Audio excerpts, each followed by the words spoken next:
Hey, what up, you guys? It's Rasati out here in Singapore, and you know, 8-ish.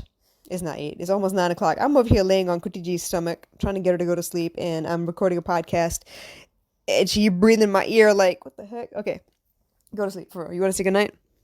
Good night. Good night. All right. So today I want to talk to you a little bit about, my messaging. So I've been on here for a little bit. I've been talking to y'all almost every day for the last couple of years. And I'm sure you sound tired of the sound of my voice already, but I wanted to get on here anyway and talk to you about what I feel is the purpose of all this, right? Part of it is to motivate you. But more than that, I want it to be meaningful. I want it to be stuff you've been thinking about, but you haven't really come out your mouth and said. Maybe it's been stuff that you couldn't quite wrap your head around, or you saw a quote somewhere that kind of triggered something, but it didn't stick. I want to start those conversations. I want to start those arguments, actually. I wouldn't mind arguing with somebody. I don't think anyone has the guts to argue with me, though. It could be fun. I'm not trying to, I'm not going to hit below the belt. I'm not going to Anyway, that's for another day. But the point being that I don't just want to be like a cheerleader. I don't want to just be like, rah, rah, rah, let's go, defense, all that. Nah. I want to talk about stuff that's meaningful. This thing where I see a lot of men are hurt and in pain and are covering all of their pain with sarcasm and comedy and stupid DM conversations. Like, I want to talk about that. I want people to come out the woodwork. Let's talk about that because that's meaningful. That's how you start change. I don't want to just, chime into every damn, quote I see and everything. And I do share a lot of quotes, but for me it's more movie lines, and I've started doing that. It felt really good today. I found some memes that I really, really love. And not even memes, I think it's more like frame by frame what was going on in the conversation. But I love that because that's how I connect with y'all. I use pop culture. I use the latest movies, even maybe the old movies, cartoons that we used to watch when we were kids, like Fresh Prince quotes, stuff like I love I love cinema. I am a film fanatic. I think I've seen pretty much every movie that came out in the 90s. And if I haven't seen it, I know of it. I could probably pick it out. If you show me the trailer, I could tell you exactly what movie it was. Like, that's how insane it was, because honestly, that was my therapy growing up. If it wasn't music, it was movies. And if it wasn't a set of lyrics, it was a specific conversation or maybe a monologue, something that caught my eye, and I was like, holy crap, you know what? I get it now. I know what I need to do next. Because I didn't have somebody to talk to. I didn't have anyone that I could go to and be, hey, be my confidant, let me tell you all my secrets. It won't like that for me. I was the oldest. I had two little brothers. I had to make sure that my shit was straight so that if they came to me with anything, I was ready to help them. And I wasn't always able to help them, and sometimes they didn't even feel comfortable coming to me, but that's another story altogether. But the point being that there was no one I could go to. Now, I've been to therapy a couple times, and each of those licensed counselors told me that I was very, very self-aware, that I could see 360 degrees of a situation, and I could tell you why people did what they did. But what I wasn't able to do, and what they didn't have the foresight to be able to help me with, was how to adjust how I was feeling about it. Just because you know somebody else is hurt and that's why they treat you like shit doesn't automatically mean that you feel less like shit. That's not how that works. You still got to sit there and understand why you feel like that. You still got to sit there and understand, okay, well, where did that come from? Where was the first time that happened? How come I'm telling myself that I'm ugly? When did I hear that first? Because obviously when I came out when I was 5, I didn't think I was ugly. I thought I was awesome. Somewhere along the way, someone said something and it stuck. And I kept repeating it to myself until I believed it. And once I believed it, every time somebody said something remotely close to it, it triggered me. No one taught me that. I had to figure it out for myself. I had to learn. I'll never forget. There was a scene in Cool Runnings. I don't know if you've seen it. It's about the Jamaican bobsled team. All right. Where dude was like, tell me, he stood his friend in front of the mirror and he said, tell me what you see. And he goes, I see me. He said, no, repeat after me. I see pride. I see power. I see a badass mother that don't take no shit off of nobody. And he made him repeat it and repeat it and repeat it over and over again. And it's funny because in the beginning of the movie, these two characters did not get along. They hated each other. So when Junior Bevel gets in front of the mirror, and old boy was like, what do you see? He was trying to teach him that, you know what, you need to see more. You need to see all that you could be, not just who you are at the moment. And it's funny, right? Because we see that in other people. Don't you have the habit of getting with somebody, getting to a relationship with somebody, and you see all that they could possibly be? And they talk to you a little bit about their dreams. You're like, oh my God, yeah, you could totally do that. You're awesome. Wow. And at some point, you start dating their potential rather than who they actually are. Now, I'm not saying that everybody who has potential never lives up to their potential. But most times people are so comfortable, they're not going to move. They're happy where they are. Matter of fact, Master and Kip was talking about that today. Your nervous system is built in such a way that even though you have these aha moments, it's a lot safer to stay where you are because your nervous system knows how to react to it. So of course, it's going to stop you from changing. You may have this one moment where you said, aha, and I might change something for today, but give it a couple of days, I'm going to go back to where I was. Because I know that. That's a habit. That's safe. That's known information. So these are the things I want to talk about. Yeah, of course, I want to motivate you. I want to motivate you. I want to encourage you. I want to uplift your spirit. I want to give you hope. If nothing else, I am a hope dealer. And I'm proud of it, damn it. I'll be your pusher. Look, I'm a hope dealer in the fact that I want to give you hope for a better future. As in where you are right now doesn't have to be where you are in 5 years. You have the potential. You have the capability. You have the skill set to be able to get to where you want to be in less than 5 years. It depends on how hard you're willing to work at it. You're willing to put in some hours. You're willing to commit to that every day, a little bit every day. You can get there. I guarantee it. Look at me, man. What started out as a wacky ass idea with a dumb ass name, because when I first named it Night Owl, I had this idea of these meetings, right? I come from an Amway background. So Amway, you go to these meetings, the weekly meetings or whatever, the info sessions, whatever you want to call it. You go there, you listen to some people talk about, the strategy of the day. They list some books and some, audios that you need to be listening to. You meet up with your team or whatever. And once you're done with the info session, your team normally meets up afterwards. It's usually late night because the info session usually ends up about, I think it wraps up about 9 or so. And after that is when you'll go out to eat and sit down and talk and, rally together and amp each other up. And that's called a night owl. And I thought, you know what? Yeah, this is what I want it to be. I'm a night owl. I tend to stay up late anyway. So I figured at night, I will sit in the dark and record this podcast and talk about what my day was like and what I learned for the day and what are the thoughts I want to be, leaving y'all with, because I want to document this every step of the way.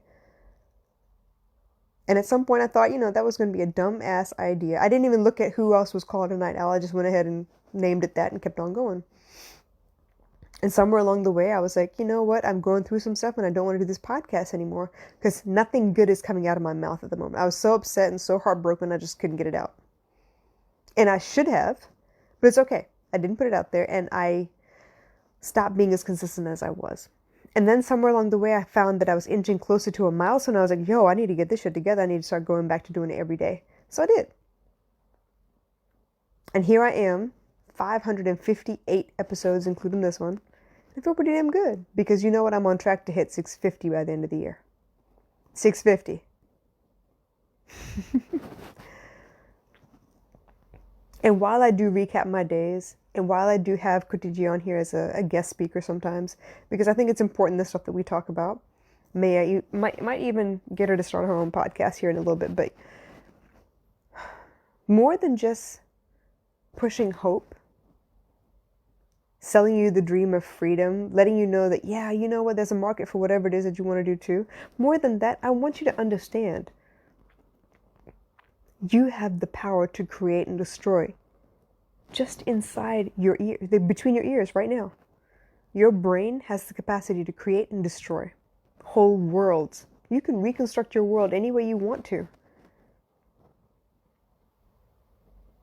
Isn't that the definition of delusional people? They've constructed their own world. Well, guess what? In my world, I feel like I'm the hero. I'm the hero in my story. And in my world, people don't listen to me. People give me a wide berth. People don't know how to react to me when they see me in public. They usually tend to leave me alone in my world. Now, I could see it a couple of different ways. I could see it as people were scared of me. I could see it as I'm so ugly that no one wants to be around me. I could see it as I'm intimidating, so people are careful. But I could change that world too. But either way, isn't that based on my own beliefs and my own opinions of what the world is like? How I create the rules for which my world works? Isn't that what you do? If I act one way in front of my daughter and one way in front of my mom, don't I technically have a multiple personalities? I'm loving and kind to my daughter. I'm kind of sarcastic and stubborn to my mom. And then I'm kind of hip and cool with all my friends. And aren't those 3 different people? They're all me. But doesn't that count as multiple personalities? Don't I disassociate so I can get along with some people? If I find myself in a rut and I don't want to get out of bed and I just feel badly and I want to cry and I feel like there's really no point in getting out of bed sometimes, like, why would I even attempt anything? Because obviously it's going to fail. Wouldn't that be counted as depression? And if I'm so worried and so anxious and so scared of trying something new, because I mean, what if I fail, and what if 100,000 different things go wrong, and what if I'm made fun of, and what if, in the future something happens that I can't control, like one of a million things that could happen that I can't control? Wouldn't that make me anxious? Wouldn't that be an anxiety-driven disorder? I want you to understand, I'm not making fun of any of these mental conditions. I'm saying all of us have the capacity to fall into these patterns at some point. Unless we know how to recognize it, unless we know what triggers us specifically, unless we know how to anchor ourselves and pull ourselves out, we are all prone to these types of thoughts. What is a panic attack? Isn't it a spiral of thoughts? Isn't it a rampage? I could have a panic attack. Matter of fact, I didn't even know I was having panic attacks until recently, when I was speaking to my shamanic friend, Tamasa, and she said, you wake up with stomach pain, like a vice grip around your ribs? That's a panic attack. Now I want to ask you, how do you wake up with a panic attack? Wake up with a panic. I'm asleep, subconscious, working, right? Wake up with a panic attack. That's how I wake up. When I'm worried about something, that's how I wake up. This vice grip around my chest, I can't even breathe. I can't take a deep breath in because it hurts. I cannot expand my chest with a breath. I didn't know what it was. I just knew when I get worried about stuff, that's what happens. And if I can just dissect and get to the root of where it is that I'm worried about it, it kind of dissipates little by little. Sometimes I can't figure it out and I don't have time to figure it out. I just got to keep on going.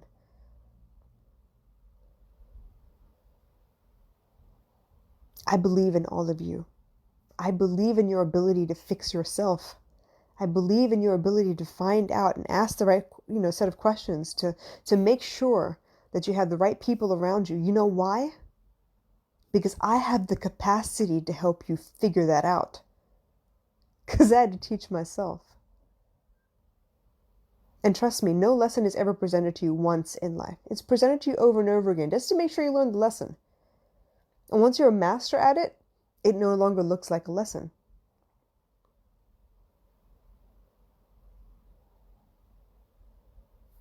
I want to motivate. But more than motivating, I want my conversations with you to be meaningful. I want them to be the kind of conversations that you carry with you because it soothed your soul at some point. It calmed that storm at some point. And it taught you how to calm yourself when you need it most, when I can't be there for you. That's what I want. I don't want to be your fallback rut. I don't want to be your favorite crutch. I do want to help you reset that voice in your head. You know, that Jiminy Cricket voice that tells you what you should and shouldn't be doing? I want to help you reset that. Reset is something that's really helpful and productive and really uplifting. That tells you, yeah, you could do it. You can. Because you've proven to yourself before that you can, that you have. It's been done. That's what I want for you.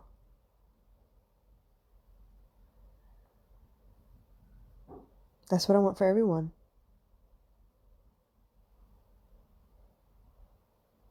So while I try to be motivating, more than that, I try to be meaningful. It's easy to pat somebody on the shoulder as you walk by.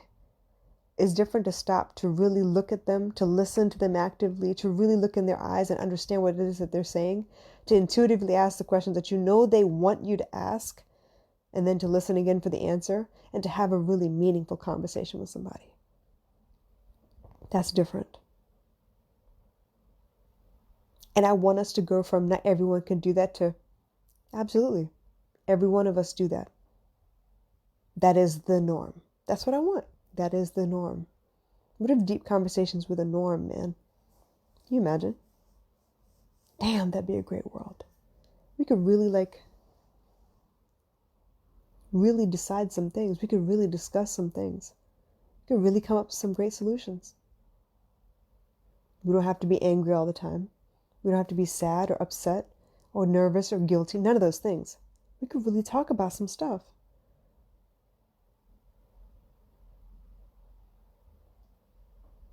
Anyway, that's my 2 cents for the night. I hope it helped. But as always, I'm right here. You got questions, you got concerns, whatever, just drop me a line. Let's have a conversation. I'll talk to you soon. Bye.